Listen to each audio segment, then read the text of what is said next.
අයියේ මට වැඩගිරි තාත් වෙනකොට අපිට කන්න කියනවා කිව්ව නේද? ඔව් මල්ලි. තාත්තා ගේලා කිව්වලා තමයි. ඒත් නේ ඇතින්ද කඩේලා තියෙද?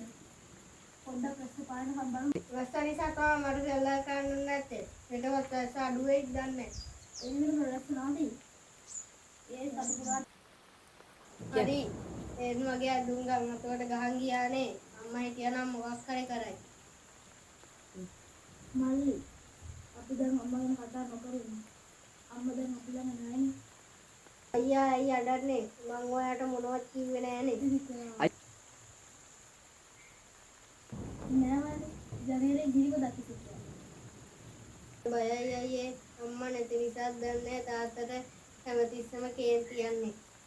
මම දන්නේ නෑ මල්ලි. තාත්තා මේ හැමදේම තනියෙන් කරගන්න බැරුව. ඒක හින්දා අයියා තමා මගේ අම්මා තාත්තා මගේ හැමදේම. තව ටික දවසක් ඉන්න මල්ලි. මම ලොකු වුණාම ඔයාලට ලස්සන සෙල්ලම් බඩු අරන් දෙන්නම්. මට ඕනේ සෙල්ලම් බඩු නෙමෙයි. මට ඕනේ මගේ අම්මා. ඒක කරන්න බෑ මල්ලි.